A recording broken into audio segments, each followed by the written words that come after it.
Hello बच्चों, welcome to the chemistry class. हम लोग एस ब्लॉक एलिमेंट्स के बारे में पढ़ रहे थे और उसके अंदर हम लोग डिस्कस कर रहे थे एल्कली मेटल्स की। इनके जनरल कैरेक्टरिस्टिक हमने थोड़ा कर लिया था। आयनाइजेशन, एंथैल्पी वगैरह, एटॉमिक रेडियस, आयनिक साइज वगैरह, हमने फ्लेम कलरेशन ये डिस्कस कर लिया था लास्ट लेक्चर के अंदर। आज हम लोग यहाँ पर पढ़ेंगे एल्कली मेटल्स की रिएक्टिविटी एंड उनका इलेक्ट्रोड पोटेंशियल। तो जो आपके alkali metals होते हैं, these are very highly reactive in nature. They are strongly reducing characters. They shows strongly reducing character. ये क्या होते हैं? highly reducing character शो करेंगे। यानी कि ये क्या करें, और ऐसा हो क्यों रहा है? क्योंकि they have a tendency to lose electron. क्योंकि इनके पास क्या होती है? एक स्ट्रॉन्ग टेंडेंसी होती है इलेक्ट्रॉन्स को लॉस करने की। जो आपके एल्कली मेटल्स होते हैं वो बड़ा सॉफ्टली क्या कर सकते हैं? इलेक्ट्रॉन लॉस कर सकते हैं बड़ा आसानी से। दैट्स वाई क्या रहेगा इनका? स्ट्रॉन्ग रिड्यूसिंग कैरेक्टर ये लोग शो करेंगे मेरा। अगर ये इलेक्ट्रॉन लॉस कर रहे हैं तो it means loss of electron क्या रहेगा आपका? ऑक्सीडेशन। और सामने वाला क्या करेंगे? रिडक्शन। तो they are strong reducing agent. ये क्या होते हैं आपके? स्ट्रॉन्ग रिड्यूसिंग एजेंट रहेंगे। ये आपके एल्कली मेटल्स हैं। और जो इनकी रिएक्टिविटी है, जब हम टॉप टू बॉटम आएंगे तो इलेक्ट्रॉन लॉस करने की पावर बढ़ती है, इलेक्ट्रॉन लॉस करने की पावर इंक्रीज होती चली जाती है। दैट्स व्हाई मेरी रिएक्टिविटी भी क्या रहेगी? टॉप टू बॉटम इंक्रीज होती चली जाएगी। तो और ऐसा हम इलेक्ट्रोड पोटेंशियल भी क्या होता है? इलेक्ट्रोड पोटेंशियल होता है आपका इलेक्ट्रॉन लॉस या गेन करने की जो टेंडेंसी होती है किसी भी एलिमेंट की या किसी भी इलेक्ट्रोड की, उसको बोलते हैं उसका इलेक्ट्रोड पोटेंशियल। ओके, तो मैं ये कहूंगा अब जो मेरा लिथियम है वो क्या है? मेरा मोर रिएक्टिव है। उसके बाद सोडियम, उसके बाद थोड़ा लेस रिएक्टिव पोटासियम, उससे लेस रिएक्टिव है रुबिडियम, और सबसे लेस रिएक्टिव आपका क्या रहेगा बेटा? सीजियम रहेगा। ये तो हो गया मेरा नॉर्मल कैरेक्टरिस्टिक के बारे में बात। नहीं, एक मिनट, उल्टा थोड़ा सा रॉन्ग हो गया बेटा, ट्रेंड आपका रिवर्स आएगा। ये लेस रिएक्टिव होएगा, ये और ज्यादा रिएक्टिव, ये और ज्यादा, ये उससे ज्यादा रिएक्टिविटी। यानी कि मैंने क्या कहा था? रिएक्टिविटी इंक्रीज होगी टॉप टू बॉटम, क्योंकि इलेक्ट्रॉन लॉस करने की टेंडेंसी क्या होती जाती है? बढ़ती मेरी चली जाती है। But in aqueous solution, in aqueous solution देखिए, अब यहां पर लिथियम की जो इलेक्ट्रॉन लॉस करने की टेंडेंसी है वो थोड़ी कम है। क्यों है? क्योंकि इसकी क्या होती है? हाई आयनाइजेशन एंथैल्पी होती है मेरी। इसकी आयनाइज एंथैल्पी बहुत ज्यादा है, इसलिए आसानी से इलेक्ट्रॉन लॉस नहीं हो पाता।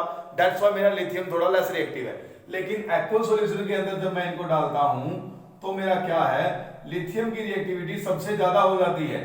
लिथियम इज हाईएस्ट रिएक्टिव या स्ट्रॉन्गेस्ट रिड्यूसिंग कैरेक्टर शो करेगा, और सोडियम वीकेस्ट रहेगा। अभी क्या है? लिथियम वीक है, लेकिन एक्वस सॉल्यूशन में ट्रेंड ये रहेगा आपका।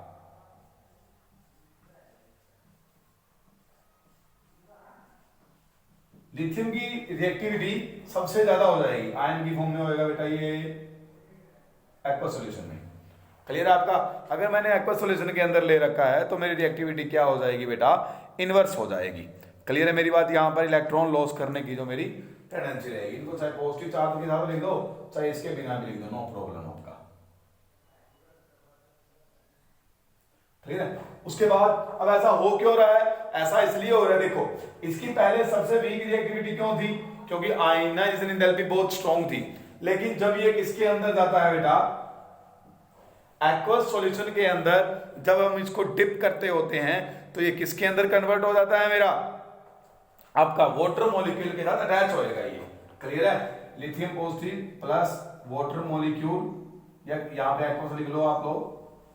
अभी क्या है? ये गैसीय स्टेट में है, तो क्या बन जाएगा? लिथियम पॉजिटिव एक्वस, यानी ये वाटर मॉलिक्यूल अब इसके साथ अटैच हो गए हैं, और साथ में निकलेगी मेरी हाइड्रेशन एंथैल्पी या हाइड्रेशन एनर्जी। अब हाइड्रेशन एनर्जी इसकी बहुत ज्यादा होती है, इतनी ज्यादा होती है कि इसकी आयनाइजेशन एंथैल्पी जो है, जिसके कारण इलेक्ट्रॉन लॉस नहीं कर रहा, उसको ये कंपनसेट कर देती है। मींस आयनाइजेशन एंथैल्पी का कोई रोल नहीं रहेगा, क्योंकि हाइड्रेशन एंथैल्पी बहुत ज्यादा हो गई है इसकी। दैट्स वाई क्या हो गई? वो हाइड्रेशन एंथैल्पी अब काम करेगी इसके इलेक्ट्रॉन को रिमूव करने में। क्लियर है? दिस इज कॉल्ड आपका दैट्स वाई कि लिथियम जो है वो क्या शो कर रहा है आपका? हाईली रिएक्टिविटी शो कर रहा है मेरी।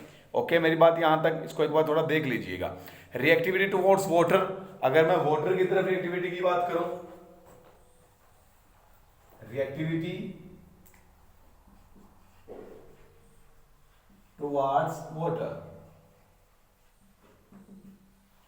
अब वाटर के अंदर जब एल्कली मेटल्स को हम लोग डालते हैं तो वहां पर क्या होता है बेटा, फायर प्रोड्यूस होती है। क्लियर है?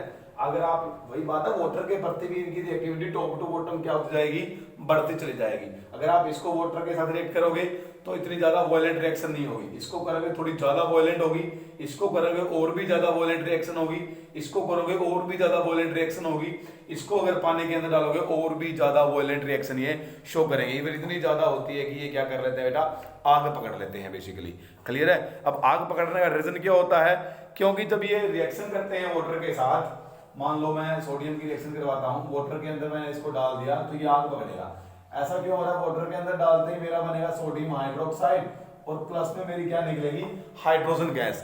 जो मेरी हाइड्रोजन गैस होती है बेटा, वो क्या होती है, इनफ्लेमेबल इन नेचर, यानी कि बहुत जल्दी फायर कैच कर लेती है। इसके कारण क्या हो जाता है, मेरा रिएक्शन बहुत ज्यादा वॉयलेंट हो जाती है। वैसे भी जब टॉप टू बॉटम आते हैं तो मेरा मेल्टिंग पॉइंट क्या होता चला जाता है, डिक्रीज होता चला जाता है। तो ये बहुत जल्दी मेल्ट हो जाते हैं पानी के अंदर डालते ही। जो वहां पर एनर्जी निकलेगी मेरी, वो एनर्जी इनफ है इनको मेल्ट करने के लिए, तो ये बड़ा स्मूथली क्या हो जाते हैं, मेल्ट हो जाते हैं। और मेल्ट होने के बाद क्या है, ज्यादा सरफेस एरिया कवर करेंगे वाटर का, तो वहां से ज्यादा H2 प्रोड्यूस होगी, ज्यादा H2 प्रोड्यूस होगी तो उतनी ही ज्यादा वहां पर फायर कैच होगी। क्लियर है? लेकिन इसका मेल्टिंग पॉइंट थोड़ा हाई होता है, दैट्स व्हाई ये मेल्ट भी नहीं होता वाटर के अंदर। तो ये क्या है, वाटर के लिए, सॉरी, वाटर के टुवार्ड्स लेस रिएक्टिव होता है। उसके बाद आता है रिएक्टिविटी टुवार्ड्स ऑक्सीजन। अब रिएक्टिविटी जो ऑक्सीजन के लिए रिएक्ट करते हैं, ऑक्सीजन के प्रति रिएक्टिविटी शो करते हैं ना, वो थोड़ी सी इनकी डिफरेंट है। अलग अलग मेटल अलग अलग तरह की रिएक्टिविटी शो कर रहा है मेरी। ट्रेंड टुवार्ड्स वाटर, ट्रेंड वही रहेगा जो मैंने अभी लिख रखा था। ठीक है? अब रिएक्टिविटी टुवार्ड्स ऑक्सीजन, अब जो मेरा लिथियम है ना, अगर उसको मैं वाटर के साथ रिएक्शन करवाता हूं तो मेरा क्या बनता है, Li2O, लिथियम ऑक्साइड, या फिर लिथियम मोनो ऑक्साइड भी आप लोग इसको कह सकते हो। क्लियर है? Li2O, lithium lithium oxide. थोड़ा बहुत लिथियम पर ऑक्साइड भी बन सकता है, ऐसी बात नहीं है, लिथियम पर ऑक्साइड भी बन सकता है मेरा। लेकिन अगर मैं सोडियम को वाटर के साथ रिएक्ट करवाता हूं तो मेरा मेजर प्रोडक्ट क्या बनेगा, NaO2, सोडियम पर ऑक्साइड है मेरा। ये क्या है बेटा, ये वाला मेरा सोडियम पर ऑक्साइड मेरा ये वाला रहेगा यहां पर, नहीं सॉरी, Na2O2 बनेगा, Na2O2। हाँ, यहां पर थोड़ा बहुत सुपर ऑक्साइड भी बनेगा। अगर मैं इनमें से किसी को भी वाटर के साथ अगर रिएक्शन करवाता हूं तो ये वाले बड़ी रिबोग्रीव रिएक्शन शो करते हैं। ये बनाएगा KO2, ये रहेगा सुपर ऑक्साइड। ये तो क्या है, मेरा सिंपल ऑक्साइड है बेटा। ये मेरा क्या है, पर ऑक्साइड है। ये नॉर्मल ऑक्साइड है, पर ऑक्साइड है। ये क्या है, सुपर ऑक्साइड है मेरा। ऐसा हो क्यों रहा है भाई? अगर मैं ऐसा हो क्यों रहा है, इस बात का अगर मैं रीजन एक्सप्लेन करता हूं मेरा ये वाटर मैंने गलत लिख दिया यहां पर, ऑक्सीजन के साथ रिएक्शन कर रहा हूं, तो यहां ऑक्सीजन के साथ रिएक्शन करवानी थी बेटा।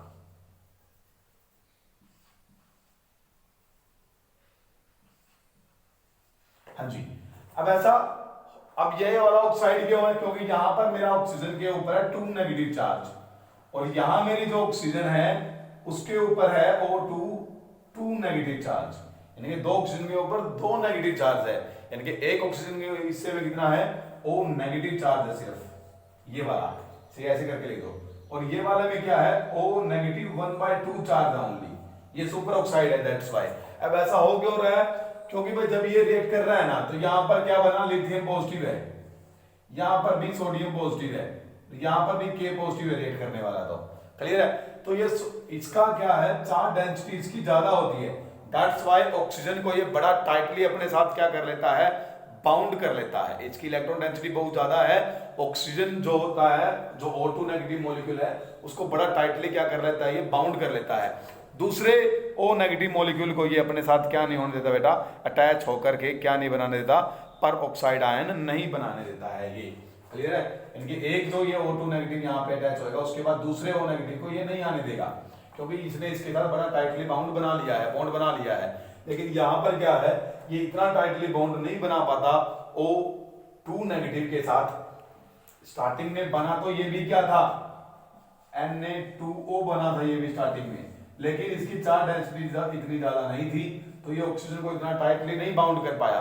दैट्स वाई क्या हुआ, जो एक और 2 नेगेटिव मॉलिक्यूल इसके ऊपर अटैक कर गया और ये क्या बन गया, O2 2 नेगेटिव या O नेगेटिव बन गया। दैट्स वाई पेरोक्साइड है, और जो इसकी इलेक्ट्रॉन डेंसिटी और भी ज्यादा कम होती है।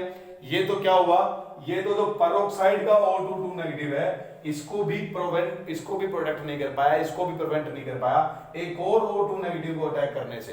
तो एक और O2 नेगेटिव इसके ऊपर अटैक करके बड़ा स्मूथली चला गया और वो किसमें कन्वर्ट कर गया, इसको सुपर ऑक्साइड में। This is the reason. Clear है? उसके बाद आप लोग आइए directly general characteristic of compounds of the alkali metals. Alkali metals के कुछ जनरल कंपाउंड्स हैं, उनके हम लोग कैरेक्टरिस्टिक को डिस्कस कर लेते हैं यहां पर। तो उनमें से पहले आता है ऑक्साइड्स एंड पेरोक्साइड। ऑक्साइड को मैंने यहां पर अभी डिस्कस कर ही दिया आपके सामने। क्लियर है? हाइड्रोक्साइड को डिस्कस कर लेता हूं मैं। हाँ, जो ये मैंने सिंपल ऑक्साइड, नॉर्मल ऑक्साइड बनाया है, पेरोक्साइड बनाया है और सुपर ऑक्साइड बनाया है, उनमें सबसे ज्यादा स्टेबल होता है ऑक्साइड, उससे लेस स्टेबल होएगा पेरोक्साइड, और सबसे लेस स्टेबल होएगा आपका सुपर ऑक्साइड रहेगा मेरा। क्लियर है? हाँ जी। अब मैं पढ़ता हूं हाइड्रोक्साइड्स के कुछ जनरल कैरेक्टरिस्टिक। ऑक्साइड के कैरेक्टरिस्टिक हमने पढ़ ही लिए, ज्यादा पढ़ने की जरूरत नहीं है उसके बारे में। हाइड्रोक्साइड्स के ऊपर आइए। जो मेरे इसके हाइड्रोक्साइड्स होते हैं वो क्या होते हैं, बेसिक इन नेचर होते हैं। क्लियर है? क्या होते हैं बेटा, बेसिक इन नेचर। LiOH हो गए, जैसे यहां मेरा NaOH, KOH, रुबिडियम हाइड्रोक्साइड और सीजियम हाइड्रोक्साइड। और इनकी क्या है, बेसिक जो स्ट्रेंथ है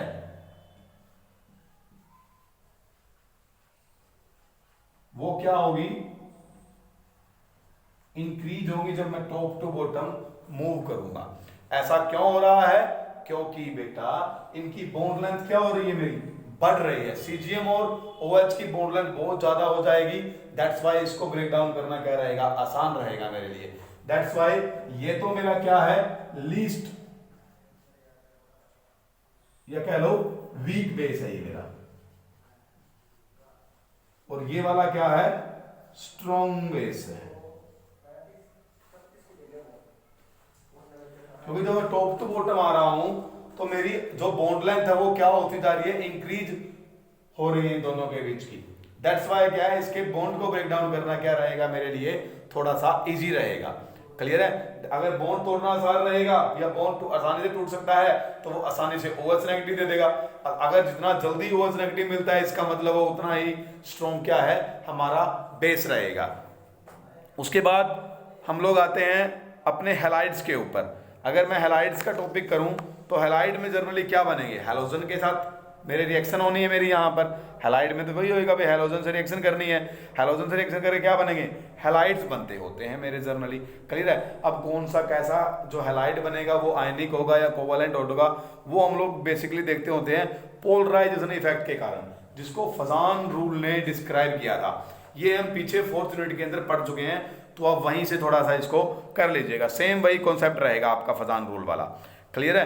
क्योंकि इनके बीच में जनरली क्या बनता है, कोवलेंट कैरेक्टर बनते होते हैं। तो जो आपके स्मॉल साइज का होगा वो कोवलेंट कैरेक्टर शो करेगा कैटायन, जो बड़े साइज का कैटायन होगा वो आयनिक कैरेक्टर शो करेगा।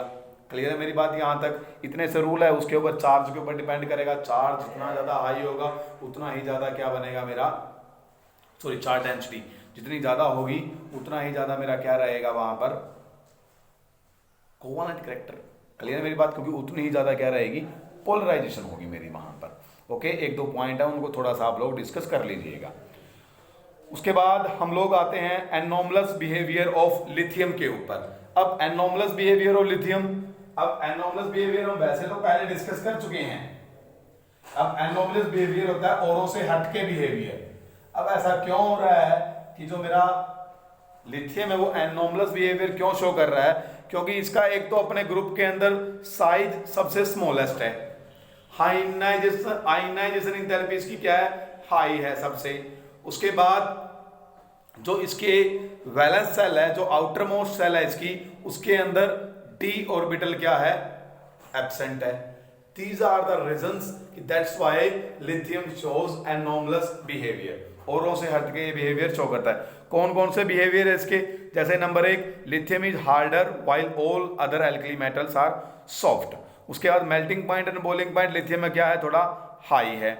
उसके बाद जो लिथियम है वो मोनोऑक्साइड बनाता है और दूसरे वो परऑक्साइड और सुपरऑक्साइड बनाते हैं ऑक्सीजन के साथ रिएक्ट कर करके। उसके बाद जब ये नाइट्रोजन से रिएक्शन करता है लिथियम, तो ये नाइट्राइड बनाएगा Li3n, और दूसरे वाले हैं वो नाइट्राइड नहीं बनाते होते हैं आपका। क्लियर है। उसके बाद जो आपका LiOH है वो क्या है, एक बहुत ही वीक बेस है, और दूसरे जो एल्कली मेटल है वो क्या बनाते हैं, स्ट्रॉन्ग बेस बनाते होते हैं। उसके बाद जो हाइड्राइड ऑफ लिथियम है वो क्या है, ज़्यादा स्टेबल है एज कंपेयर टू दूसरे एल्कली मेटल के हाइड्राइड के कंपैरिजन में। उसके बाद lithium carbonate on heating decomposes to CO3। जो लिथियम कार्बोनेट है वो आपको क्या देगा, CO2 देगा जब हम लोग उसको हीट करेंगे लिथियम के कार्बोनेट को। लेकिन दूसरे वालों को अगर हीट करोगे वो कार्बन डाइऑक्साइड इवॉल्व नहीं करते होते। क्लियर है। ये कुछ 2-4 प्रॉपर्टीज है, इनको थोड़ा ध्यान दीजिएगा आप लोग। क्लियर है, बस इतना ही कर लेना, इनफ आपके लिए। उसके बाद diagonal relationship of lithium and aluminium, यानी कि जो आपका मैग्नीशियम, जो आपका लिथियम है पीरियड नंबर 2 का मेंबर है ये। तो उसके बाद हायर ग्रुप कौन सा रहेगा, सेकंड, ये ग्रुप फर्स्ट का मेंबर है, और सेकंड नेक्स्ट हायर ग्रुप के थर्ड पीरियड के एलिमेंट के साथ। अब थर्ड पीरियड का एलिमेंट होता है Mg, उसके साथ इसकी प्रॉपर्टीज क्या मिलेगी, सिमिलर मिलेगी। क्लियर है। जो जो प्रॉपर्टी ये शो कर रहा है अपने ग्रुप में वो ये भी लगभग सिमिलर लाइक ये भी शो करेगा। दैट्स व्हाई डायगोनल रिलेशनशिप है, एक बार पढ़ के देख लेना। वही सारी बातें हैं जो एनोमलस बिहेवियर में है, बस वही रिएक्शन आप मैग्नीशियम के विद रिस्पेक्ट टू में एक बार लर्निंग कर लीजिएगा। तो इसका रीजन क्या है कि एनोमलस बिहेवियर क्यों शो कर रहे हैं लिथियम और मैग्नीशियम, इसके 2 रीजन है बेटा। नंबर 1 तो क्या है कि इनका जो एटॉमिक रेडियस है उसका साइज लगभग सेम है। लिथियम का साइज 152 पिकोमीटर है और मैग्नीशियम का साइज 160 पिकोमीटर है। अगर मैं इनके कैटायन की बात करूं तो Li पॉजिटिव का साइज 76 पिकोमीटर है और Mg2 पॉजिटिव का साइज क्या है मेरा बेटा, 72 पिकोमीटर। जो इनकी नेगेटिविटी है वो भी थोड़ी सी सिमिलर है। लिथियम की 0.98 है और उसकी है 1.2। ओके, तो दीज आर द रीजंस कि ये दोनों आपस में क्या करते हैं, डायगोनल रिलेशनशिप शो कर रहे हैं। प्रॉपर्टी वही रहेगी, जैसे लिथियम हार्ड था, हाई मेल्टिंग पॉइंट था, वैसे ही मैग्नीशियम का हाई मेल्टिंग पॉइंट होगा, हार्ड बनेगा। जैसे ये अपने ग्रुप में क्या बना रहा है, ऑक्साइड बना रहा है, तो ये भी ऑक्साइड बनाएगा। परऑक्साइड मोनोऑक्साइड ये नहीं बनाएगा, परऑक्साइड और आपके सुपर ऑक्साइड ये वाला शो नहीं करेगा। उसके बाद जो जैसे ये नाइट्रोजन के साथ देख करके नाइट्राइड बना रहा था, तो ये भी क्या बनाएगा, नाइट्राइड। इसके कार्बोनेट को अगर हीट कर रहे थे तो कार्बन डाइऑक्साइड निकल रही थी, तो इसको कार्बोनेट को भी हीट करेंगे तो क्या निकलेगी, कार्बन डाइऑक्साइड ही निकलेगी। ये कुछ रीजंस हैं, आप लोग एक बार उनको थोड़ा सा पढ़ लीजिएगा। क्लियर है। This is all about the alkali metals. Okay, next lecture में हम लोग स्टार्ट करेंगे अल्कालाइन अर्थ मेटल के बारे में। तब तक के लिए bye bye, tata, have a nice day.